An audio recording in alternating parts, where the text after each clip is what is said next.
Hello, my name is Shannon Willis, and today I will be presenting the evaluation and impact of oncolytic herpes simplex virus treatment on the expression of programmed Death-Ligand 1 in human glioma cell lines. So first, to start off, what is malignant glioma? Well, malignant glioma is a very lethal cancer of the central nervous system. Unlike other treatments with poor prognosis of this aggressive cancer, such as surgery and chemotherapy, immunotherapy that utilizes OHSV, also known as oncolytic herpes simplex virus, shows itself to directly kill tumor cells and provide stored memory for attacking those specific gliomas. What usually stops the glioma cells from being detected is an immune marker called PD-L1, which stands for programmed Death-Ligand 1.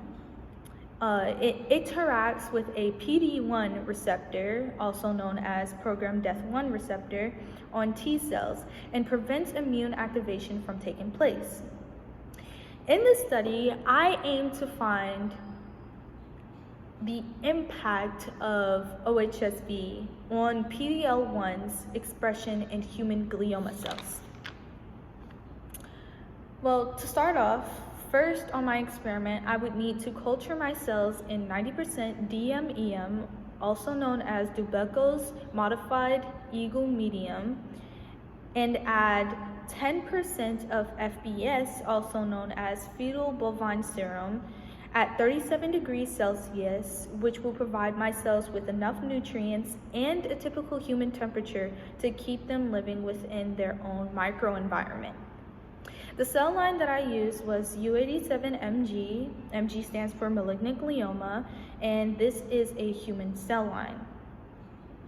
With a 6-well cell plate of 50,000 cells in each well, 3 wells were used to be controlled and 3 wells were used for treatment. The MOI, also known as multiplicity of infection, was at a ratio of 1 virus to 1 glioma cell each.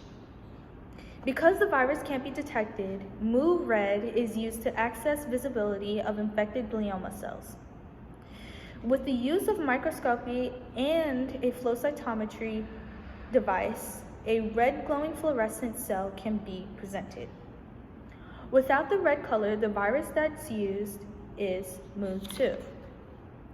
After 3 days of infection, I stained my cells with E-Fluor 780 to check viability and Brilliant Violet 650 to label PD-L1 antibodies with the use of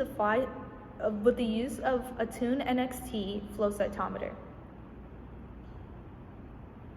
Then, to analyze my data on the physical differences of my cells, FlowJo software is used.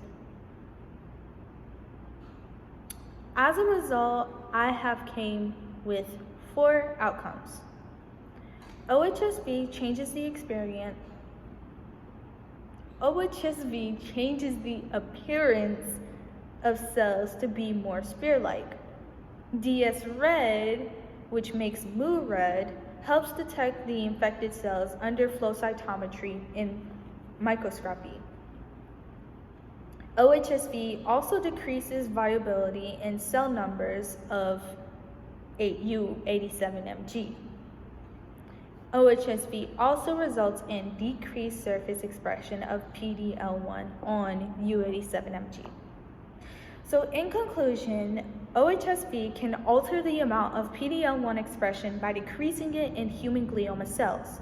This then shows an impact of OHSV in glioma cells.